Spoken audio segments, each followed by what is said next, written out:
Hey y'all, welcome to the 20th episode of Custom Card Reviews. In this episode, the Pyramid of Light gets its long-awaited archetype, the X-Men make their Yu-Gi-Oh! Debut, and the Performer Pals join the dark side. Plus, stay tuned through the end of the video for some special updates. Let's go.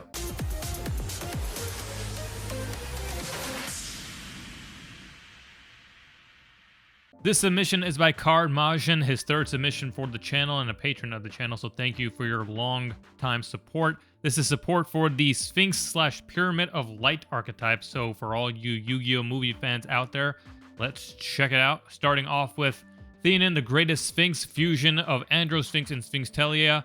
Must either be fusion summon or special summon from your extra deck by paying half your life points when both the above cards you control leave the field at the same time. If this card is special summoned while you control a face-up Pyramid of Light, for the rest of the turn, your opponent cannot activate cards. Also negate the effects of all face-up cards your opponent currently controls, and if you do, you can pay 1,000 life points, banish all monsters from both players' graves. Then this card gains attack equal to the combined attack of all monsters banished by this card's effect. Jumping into the spells with Great Pyramid of Light, a quick play spell. You can only activate one Great Pyramid of Light per turn. Place one Pyramid of Light from your deck or graveyard face up in your spell and trap zone, and if you do, it gains the following effects. While you control a level 10 Sphinx monster, neither player can special summon monsters from the grave, nor activate monster effects from the grave except Sphinx monsters.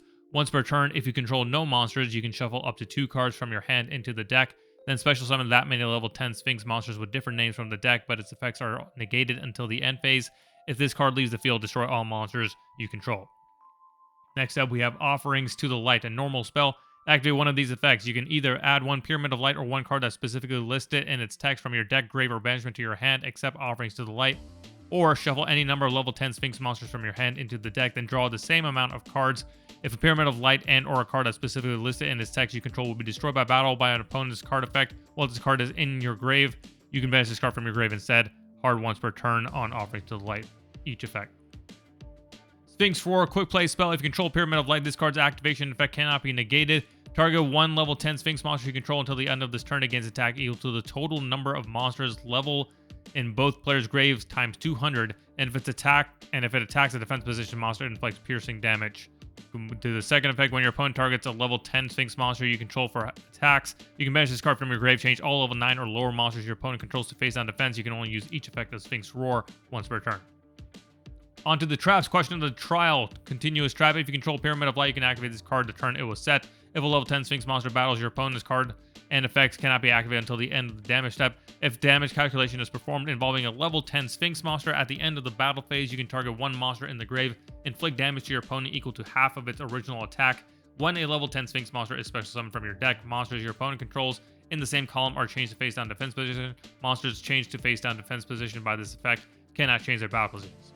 And finally, we have Sphinx Awakening, a normal trap. If you control Pyramid of Light, declare one attribute. Banish all level 10 or higher monsters your opponent controls are in their hand, deck, and or extra deck if any. Then you can send that many cards from the top of your deck to the grave. If you control a level 10 Sphinx monster, you can banish this card from your grave. Target any number of banished monsters. Return them to the grave, and if you do, target one Sphinx monster you control. It gains 500 attack for each return monster until the end of this turn. You can only activate one Sphinx Awakening per turn. So that does it for the support. Let's jump back up to the top. Your Theanin, I think this is a great retrain for the card. I think you could separate out that second effect with the second effect and the second half of it. So you have the stun part where your opponent can activate cards, also negate the effects of all face-up cards your opponent currently controls. And then you have an if you do. I would just make that an also as well, so you can get the stun effect separate and then the banish from all monsters from both players' grave and the attack boost separate. Otherwise, I think this is a really good retrain for this card, which otherwise probably wouldn't even be run in a return version of the deck. Great Pyramid of Light. I think this is a solid card. I would make it so that you can activate or place, I guess, the Pyramid of Light from your hand as well, because I don't know in your deck building for this archetype with your custom support how many Pyramid of Lights you run. I would think you're trying to just run the one copy since you're able to grab it from your grave with this card as well. So being able to activate from your hand could be beneficial.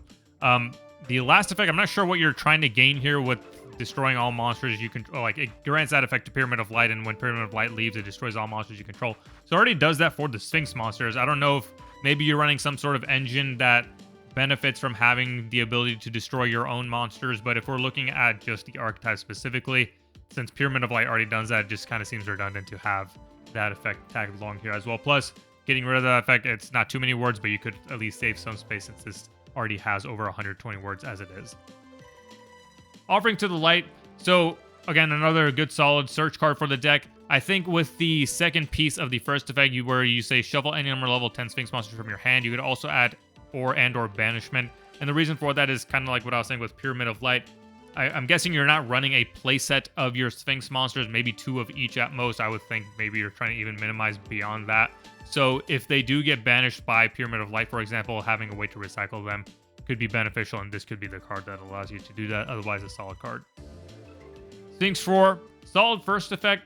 The second effect is fine. I just don't know how many, like, I've talked a lot about in previous reviews that the battle phase is not too stressed nowadays. So, but even beyond that, I don't think like too many people are going to be really attacking your Sphinx monsters because they're pretty strong. They're 3,000 or higher depending on how many attack boost effects they've gone through.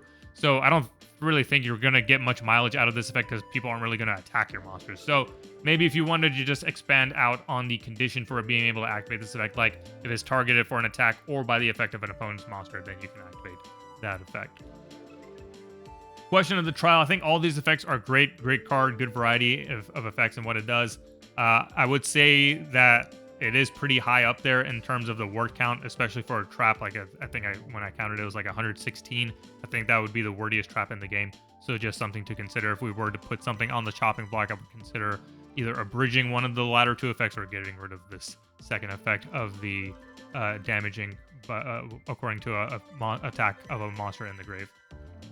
And then finally, Sphinx Awakening. Not sure what the purpose of the attribute declaration was. I don't know if you meant to like include here banish all level 10 or higher monsters of that attribute or something like that, but otherwise it just kind of seems like a weird throwaway. Like I get you're trying to reference how the Pyramid of Light card works in the movie where Kaiba gets rid of all the divine monsters that Yugi controls, so maybe you were going for something like that, but yeah, I would just give something more for that attribute declaration or just get rid of the attribute declaration. I think my bigger concern with this card, though, is just the amount of knowledge that it gives you, because it does force your opponent to go through their hand, deck, hand, or extra deck. And I know, like, the rulings on verifying your opponent's otherwise hitting cards, like, for example, with Mind Crush, they changed the ruling where if you declare a card, your opponent doesn't have to show you their hand. You just have to kind of take their word for it. I don't know how that would work here. Like if you get to look at your opponent's deck to verify that they do not in fact have any more level 10 or higher monsters, or if you just take their word for it. If you do get to look at it, then it becomes too much. I think getting to look at your opponent's entire extra deck and hand is far too much knowledge. But again, it just kind of depends on how that ruling is at this point in time. For the second effect, just some PSCT cleanup. You can't have 2 sets of semicolons in an effect. So all the targeting needs to happen at the front end of the effect. You can't have like a target 1 Sphinx monster you control in the middle. So instead of saying if you control level 10 Sphinx monster, you could just probably do the targeting right there and you'd be fine. So moving on to the grading for the design, I give it a 7, a bit on the wordy side, but overall I think the effects here do a great job of crafting and modernizing a playstyle based on what the Sphinx monsters currently do, which is that little bit of focus on the attack boost and battle phase, generally speaking. Only other thing I'll say is I think the archetype could be well served with some more monsters in the lineup. Like I said, maybe you're running some sort of side engine alongside the deck, and you probably are, considering there's only so many cards to build here to the deck with. So going beyond the 2 main Sphinx, which is essentially what you have to work with in archetype, and getting some more main deck monsters for the archetype could help. Creativity, I give it a 7. Great approach, fantastic artwork as always from any of your submissions. And for the balance, I give it an 8. The last trap is pretty powerful, again, with that knowledge component. Again, just kind of depends on how the rulings work, but otherwise, I think the cards here are pretty well balanced. So with a 7.78, that gives the submission an average score of 7.3. Thank you, Card-Majin, for your submission and your longtime support.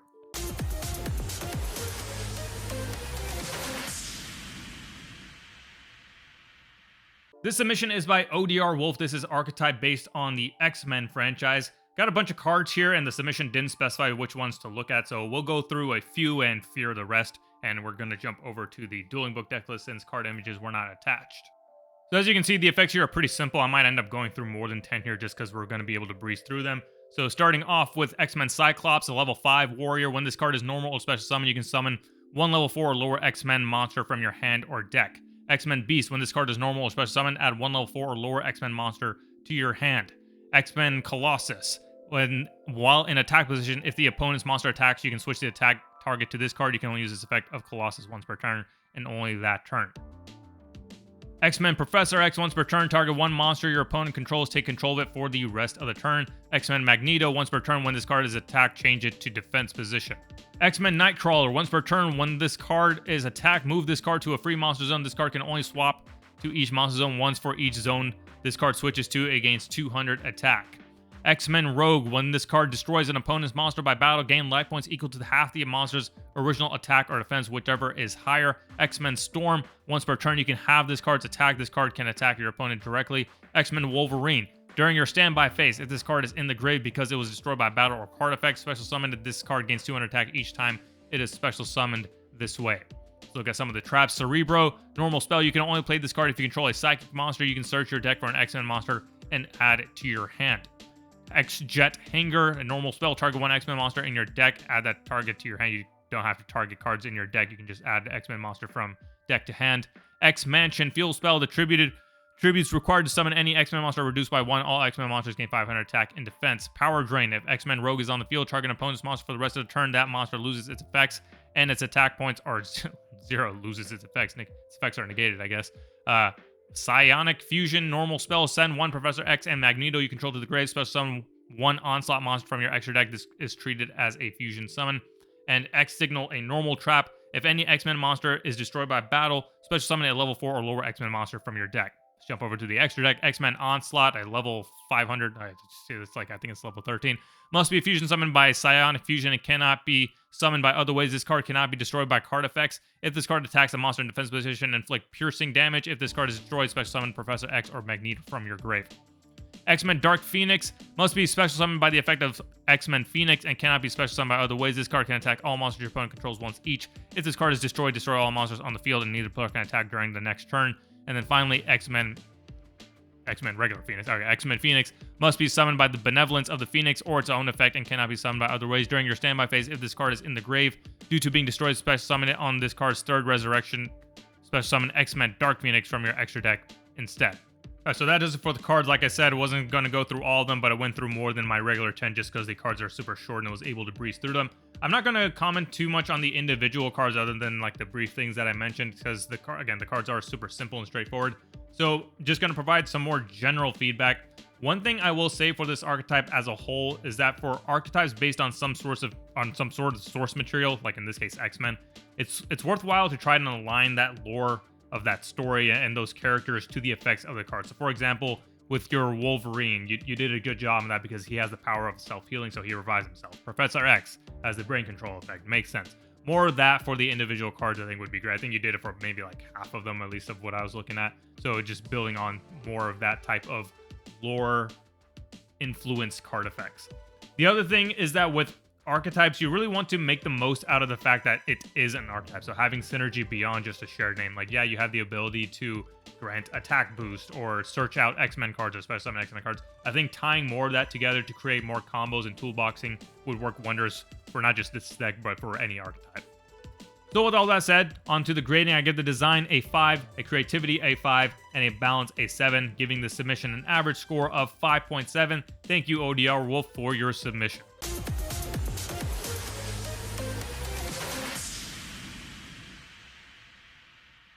This submission is by Gabi. This is the Painpal / Brute Eyes archetype, a custom deck that is the evil variant of Performer Pals and Odd Eyes. Did not get individual card submissions here, so we're just going to jump over to the dueling book deck list. And obviously we got more than 10 cards to work with here. 10 cards weren't specified, so I'm just going to go down and pick 10 from my own picking. There's going to be a few of the main deck monsters, some of the pendulum monsters. We'll go through one spell, one trap, and then two of the extra deck monsters. Starting off with Brute Eyes Hunting Orca.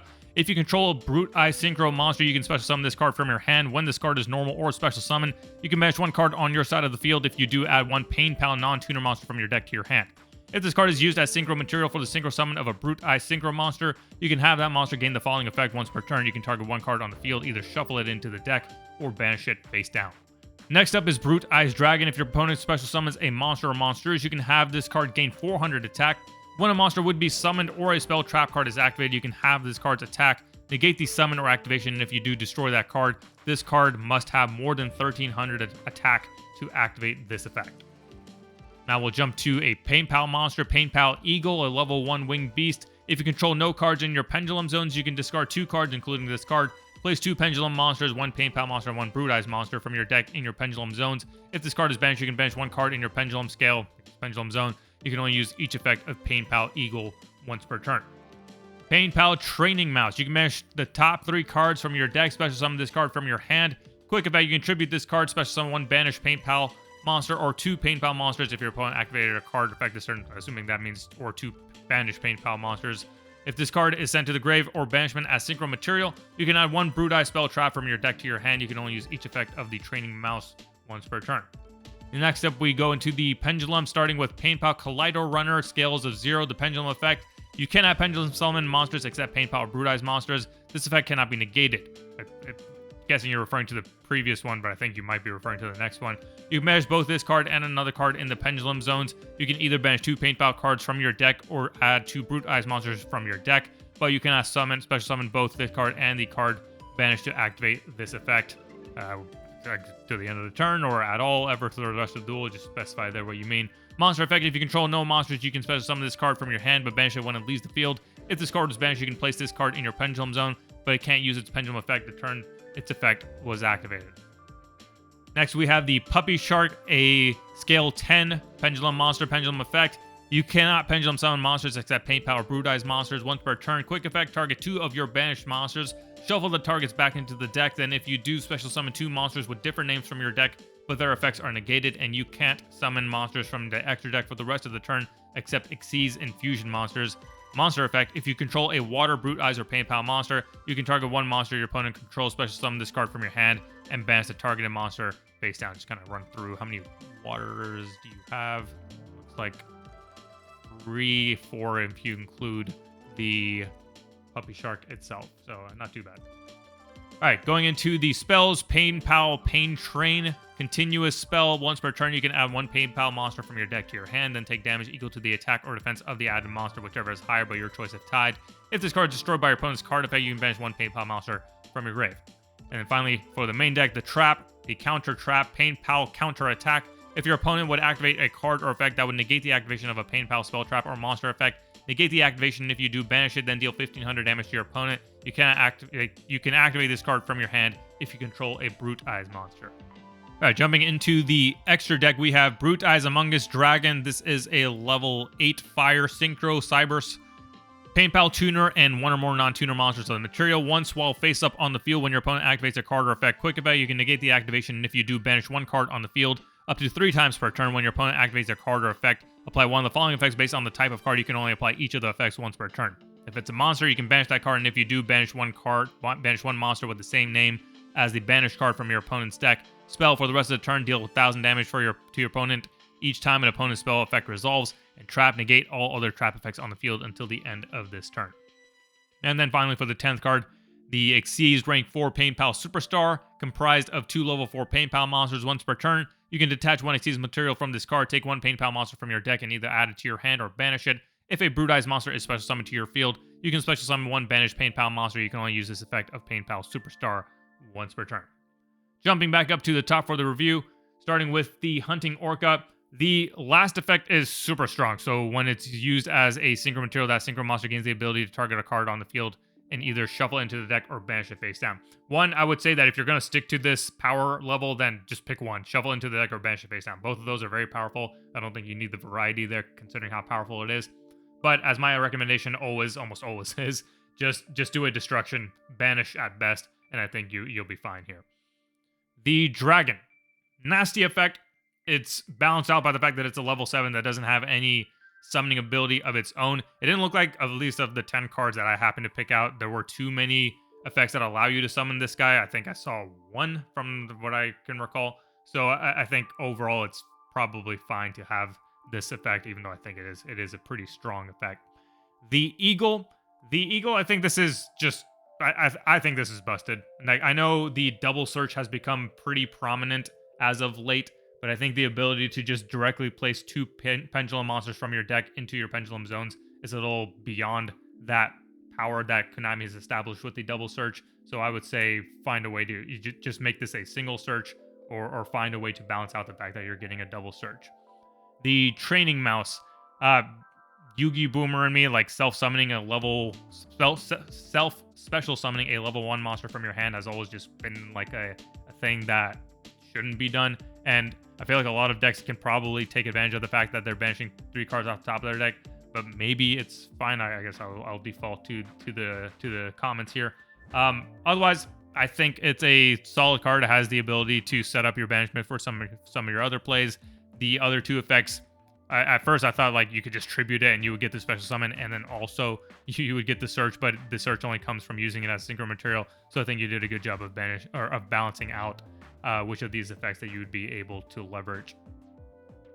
The pendulum, so Collider Runner. I think this is a solid card. I think this is a good card for the deck. The Puppy Shark. The ability to special summon any 2 monsters with different names, of course, but any 2 monsters from your deck just seems way too crazy. I don't know if you meant Brute Eyes and or Painpal monsters, and that's just missing there. So if that's there, that's fine, but I think otherwise any 2 monsters is way too powerful. The monster effect is kind of like what I was talking about with the Orca. Too strong for my taste. I would say that special summon this card from your hand and then destroy the targeted monster or return it to the hand. I think either one of those would be fine. The banish face down is just too powerful for an effect like this. Pain Train, solid, good search effect for the deck, and also sets up your banishment for some of your other plays. And then your counter attack, I think overall just a solid block for any time your opponent would try to negate your effects of your Painpal spells and traps or monsters. So overall, well done there. And then going into the extra deck, the Among Us Dragon. I think the first effect is super powerful, though since it is just once while face up on the field, I'll let it slide. The other effect, with the monster component, so I guess it's when your opponent activates a monster effect, you can banish that card and 1 monster with the same name as a banish card from your opponent's deck. I think that's too powerful. Maybe cut out that first bit of it, or return it to the hand and banish 1 monster with the same name as a banish card from their opponent's deck. I think overall that the volume of effects here that allow you to banish your opponent's cards is just too much, especially for the number of ones that allow you to banish them face down. The Superstar I think is really well done. Solid card, works very well with the different vanishing Painpal effects you have to give it all a nice payoff, so well done there. Moving into the grading for the design, I give it a 7. Has a defined game plan, though could use some more variety in effects beyond just search, banish, and negate, but overall, it's well designed. Creativity, I give it a 6. I do like the concept of an evil side of the Performer Pals, though something like this could definitely heavily benefit from dedicated artwork. Not taking points off of that, I'm just saying when you have like the evil version of a deck, having artwork that reflects that could definitely help to communicate and convey what your thought process was in creating the archetype. And then for the balance, I give it a 5. A number of overpowered effects here, though mostly should be easy to clean up, like switching out banish face downs for destruction or returning to the hand and things like that. So overall, I think the setup is there, pretty easy to clean up the things that I think are overpowered. So with a 7.65, that gives the deck an average score of 6. Thank you, Gabi, for your submission. And with the completion of the 20th episode, I have now caught up with the backlog of submissions. That is 60 archetypes reviewed, spanning 521 cards. Thank you all for the great work you have submitted over the last year. Now, archetype submissions are still closed at this time, though you can still submit single custom cards to the link in the description. I'll also pin it as a comment. I plan to start rolling out those reviews early July, and then also be sure to join the CCG Discord, because in addition to being a great custom card community and resource, this is also the first place you'll hear some special announcements on upcoming competitions and contests that will be run through this channel, so stay tuned.